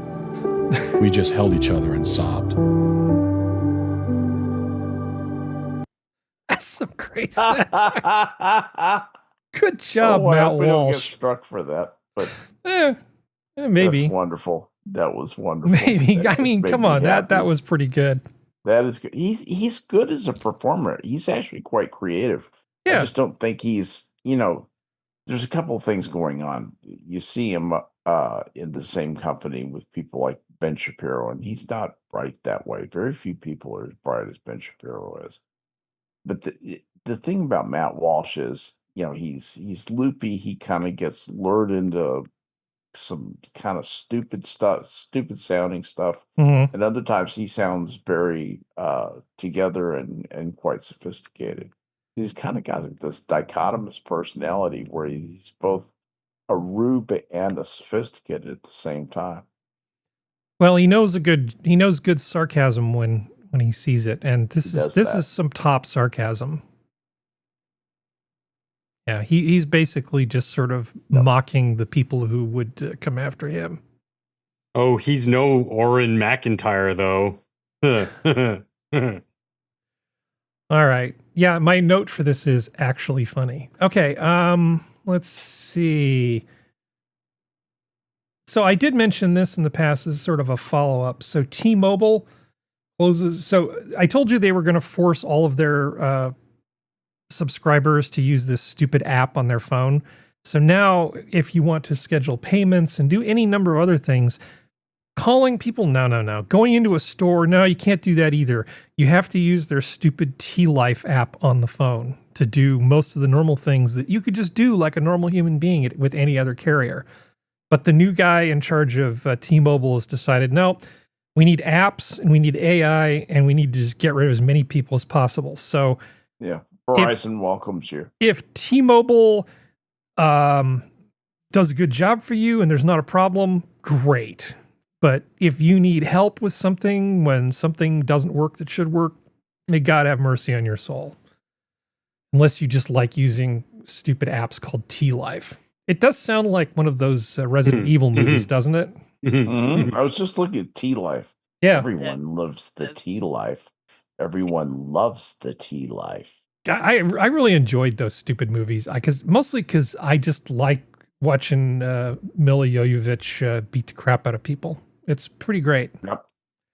Those movies were not good, but they were a lot of fun. But they were good popcorn flicks where you brain off and watch watch heads explode and a really sexy woman, like you said, kick the crap out of a bunch of them. It's such good fun. It's a sophisticated kind of sexy too. It's not like an in your face, like that's all there is. I mean, because she comes off as being smart and tough and gritty. She moves really well. I mean, she must be a joy to direct. But isn't she basically married to the guy who directs the movies though? Yeah. So I'm glad they have such a good working relationship on screen and off, which is good. Yeah. Okay. I'm going to stop before I start talking about Kate Beckinsale. So let's see. T-Life. Let's see. You guys probably want a palate cleanser, right? Of course you do. No. So this is day 1 to day 50. Wait, sorry. Was it day 1 to day 1 to day 50 of trying to catch a ball? All right, let's see day 1. You ready? He doesn't know what it is. He just knows he wants it. It's day 2, 3. Oh God, he's so fluffy. Yeah. Oh, stop hit! He's aiming directly at his head. The guy's Look at it. No, that's it's obvious training. Obvious speedball.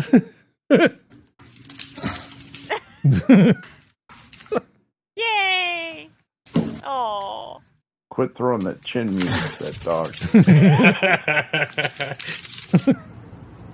Oh my God! Look at it, so cute. Oh, he's so cute. funny because he knows he needs it. He just doesn't know what it is.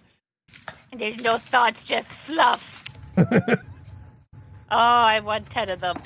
Oh, almost. Just kind of. Yay! Got it.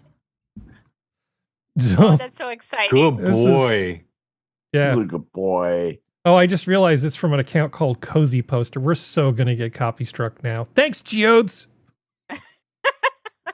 We're going to get copy struck, and it's going to be all Geode's fault for sending this to me. On Of course account it of was Cozy? Geodes. Totally worth When it. it's got when an account's got a name like that, you know it's going to be one of those. It's going to be one of those things. I'm surprised we're still broadcasting. It's going to be. Okay. We are so dead, Skep. Okay, so we've been your minions to the zoo. yeah, it's nice knowing you. Let's see, Matt Walsh, T-Life. Has anybody important died recently? Yes, but we should talk. Maybe we should talk about some of those people. I don't know. The RIP. I don't want it to turn into the RIP stream all the time. That's No. the problem. Okay. Let's see. Large scale malware distribution. Okay, so here's one for you, Skep. Okay, I got to make sure I don't dox myself. Hold on. Let's see. All right. There we go. I don't surf. I've never surfed. T-shirt. No. Yep. You don't surf.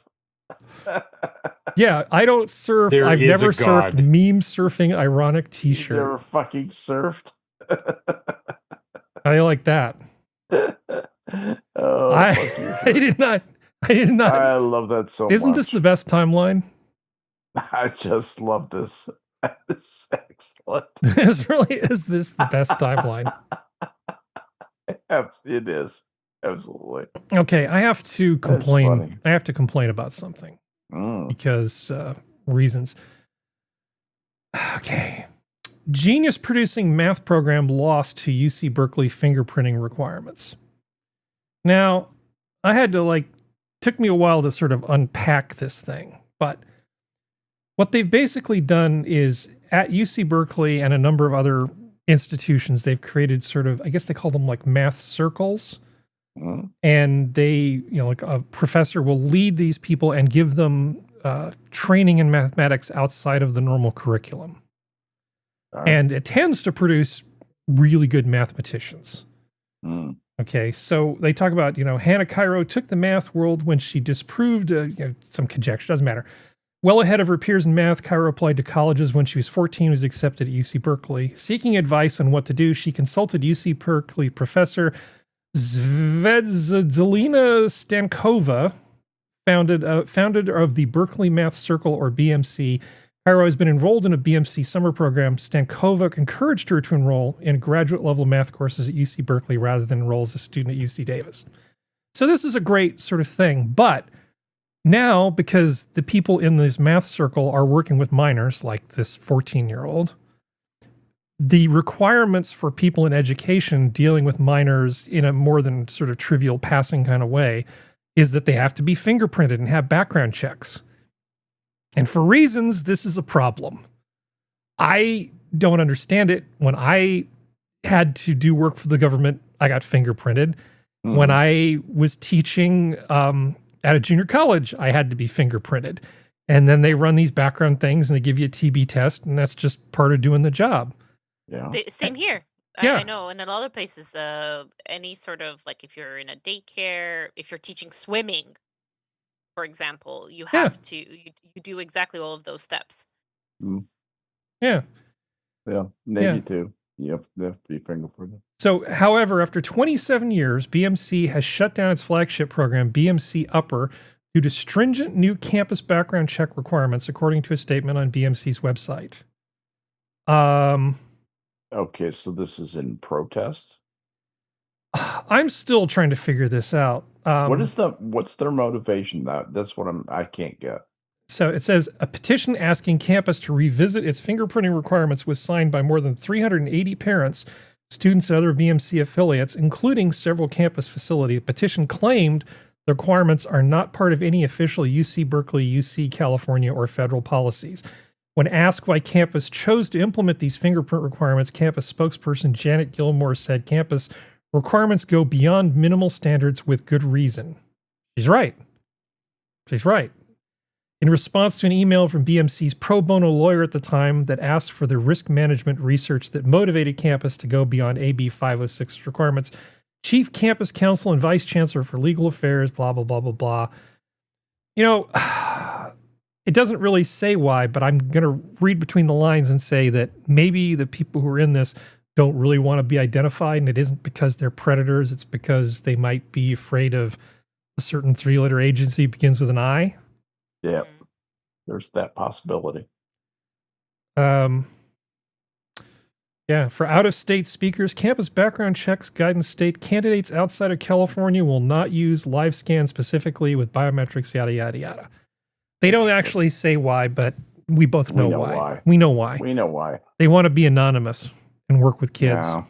And I really hate to see this math program suffer because of this, but at the same time, I'm sorry, you know, you need to... You're cutting off your nose to spite your face. You really are.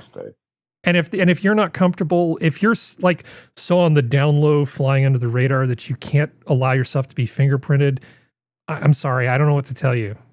It shouldn't cause the thing to close up shop. Yeah, that's a life failure on their part. That's just a brain failure. I've got exactly one fingerprint. I'm not joking. It's a set of all your fingers, right? No, it's or is it like a biometric thing? They've been so worked down, singed, burned that only one is recognizable. Because you have asbestos hands from food service. Got it. Food service, construction, working with power tools. It all just, it adds up. You damage them through anything. Since I've done a smattering of all those things and continue to do them, it's rubbed off most, like they you get the biometric readers on your phones. Mm-hmm. Only one of my fingers, and I'm not going to say which one, is recognizable by the reader. Yeah. The rest weren't recognizable as fingerprints to the software. I'm not going to give you a chance to make a joke out of this, but there's a device they use at high security places called a man trap. And what you have to do is use biometrics to get into it. And it's like this circular tube. And you can't get out until you then authenticate again to get out. So essentially you go in, you authenticate to get in, you authenticate to get out on the other side. And that's how you get in and out of really secure things. You would probably feel anxious, like, am I going to get trapped in here forever and die?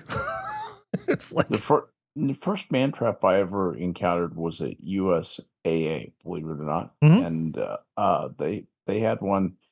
You had to go through a man trap to go to the bathroom. Yep. We were working long days down there getting their Oracle stuff installed. Can you imagine? You're doing the dance in there, and it's taking its time to run the program. Let me tell you how it worked, Sora. The way that you did it was when you wanted to go to the bathroom, they locked you in. First of all, you're locked in a place in a room. It's just like being locked in a classroom, but you can't get out that door. That door's locked. You call somebody on your cell phone. Hey, we need somebody to open the door. They open the door, and then they authenticate you through the man trap. That was the level of security at this place. But you had to call them on the phone. And if you took too long in the bathroom, you'd have to call them on the phone and have them come back and let you back in the man trap. That's funny. Yeah, but if you run out of fingerprints, we're going to have to enroll you on our new program, Rectal ID. Yeah, Please back into the sensor. Sit down gently. Supposedly some of the smart toilets actually, like the super expensive ones, will actually do something like that. And then that way your individual settings get loaded when you use the expensive Japanese toilet with the AI in it. Does it have butt recognition software? Does it upload telemetry to a server in China? Yeah, except a butt server that keeps a butt base. That's right. It keeps the butt directory. The butt directories. Active butt directory. Yeah, exactly. I believe they call that the rectory. Yeah. Ba-doom. I always thought the A in AD in Active Directory was the AD was for active, but maybe it's something else. I was lucky because the telecom I used to work for had retinal scanners to get into each of the like from the hallway into the each departments. You just like, and it would just do the little flashy thing with your eye. That was kind of cool. That made me feel like I was in a spy movie. Yeah. Yeah, good times. Let's see if there's any other breaks that I should have gone through. No man traps. Yeah. Unless you consider my old art director a man trap. No. Okay, Honda's hot hatch EV concept is going into production. Of course, it's a K car. Oh, I shouldn't be showing this without Serenity here. But I love these little tiny city car things that they have in Asia that we're not allowed to have here because America is just really stupid about CAFE standards and everything else. Side impact standards is what they want. You should be able to buy whatever the hell you want as long as you're an adult. Maybe you can't stick kids in it. You should be able to buy whatever you want. Yeah. I don't understand that. But look at it, Sora. It's like, what a happy little car. No. Yeah. Lovely. Yeah. What's that? Like What's the list on that? I don't think they say. I mean, these tend to be sort of in the $10,000 range. Yeah, that's what I would have. But guessed. I mean, I love hot hatchbacks. I remember when I was a kid and I was trying to think, what's my first car going to be? They had this car. Now, I'm not saying this is a well-made car. I'm not saying it's an attractive car. You remember the Dodge Omni? The Omni. They Dodge had. Omni, baby. There was a version of the Dodge Omni, which was a shit car, but it was the Dodge Omni GLH. Yep. GLH stands for Goes Like Hell. It was a Dodge Omni with racing stripes and a honking huge turbocharger on it. And they put wide tires for the size of this thing. And it was like this little shit car that they had like really souped up. Yeah, and there was a time in my youth when I thought, hey, I wouldn't mind owning one of those. It was sort of like the Abarth that Fiat thing does, or the John Cooper Works that Mini does. Everybody's got like their little souped up version of their thing. And sometimes it's really just a badge. Other times it actually means something. But man, gotta love those little hatchbacks. One of the K cars. Sorry? Was the Omni one of the K cars? No, it's too big to be a K car. Yeah, it was bigger than the K car. That's right. But man, hatchbacks are just the best. Like the original GTI, when those things first came out, that was like the best little car because you could open up the hatchback on the back and you could put stuff in it like furniture when you get kicked out of your house. Exactly. And it had like a really great little 4-valve per cylinder engine. Those things screamed. I mean, in terms of fun to drive, the original GTI was a fantastic car. Held back only by the fact that it had Volkswagen electrics in it, which means that your car is nothing works. Which means you better learn how to solder or trade this thing before the 5th year. 60,000 miles, your electrical system will drop out. I owned a Volkswagen Dasher for 100,000 miles. I can testify to that. But I would totally have one of these as like a second car. Oh, sure. Big fun. Yeah, that looks great. Little city car. Yeah. Tooling around, go buy groceries, and that's perfect. I love these little things. And it's much better in the rain than a bike. Yeah. Well, that's what I have my Subaru for. Yep. Nice and dry. Oh, I actually had a kid compliment me on my new motorcycle. Really? Yeah, I'm not used to getting compliments from people. You cool with the Utes? I am cool with the Utes. Hey, Sora, what's this 6 and 7 thing? Excuse me, did you say Ute? Yeah, the Utes. What's this Gen A 6 and 7 thing? Are you familiar with it? I have seen various videos that trying to explain what it is, and I still don't understand it. I'm too old. What did you call it? The Gen A what? It's a Gen A. It's not really a meme. It's just sort of an idiom that they've picked up from a song. And they do this all the time. They'll just sort of randomly start moving their hands around like they're wiggling the scales of justice, and they go 6 and 7. And the great thing about this is, Skep, that it's reached the point where Jimmy Fallon's talking about it. So the fact that we didn't know about it earlier doesn't matter because it has already peaked. It is apex. This wave has already hit the beach and receded back off the shore. Yeah, it doesn't matter that we don't know because it's already old news.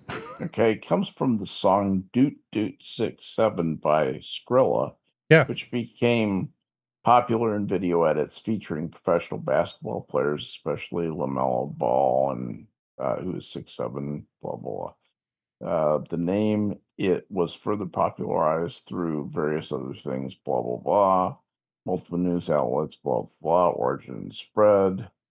The meaning of the number in the song remains ambiguous. Some have connected it to 67th Street in Skrilla's hometown of Philadelphia, or to 67th Street in Chicago, or maybe somewhere else. Linguist and African-American English expert Taylor Jones has speculated that it may refer to 1067, the police radio code used to notify of someone of a death. 1067, didn't know that. This aligns with the previous line's descriptions of gun violence and his interpretation that the line depicts the narrator playing innocent during a traffic stop. Skrilla himself has stated, "I never put an actual meaning on it, and I still don't want to." So there you go. Meanwhile, here's a piece of news from like 2018, but I'm only getting around to it. Someone ran a test that proves a cow has better aerodynamics than a Jeep Wrangler. Look at all that messy airflow going through that Jeep Wrangler. And the cow, it's like, just cow is just like, perfection. Man. Yeah, perfection. Cow had a much longer development cycle. The cow is just pleasantly aerodynamic. It's like hardly anything holding it back. It can run as fast as its little legs will take it. But a Jeep Wrangler is a mess. I love it. That is a mess. That aerodynamically, that is just not great. Cows can get up to some speed. Yeah. You do not know terror until a 400-pound heifer is charging at you. Try dodging side to side, not just running in a straight line, because that's not going to work.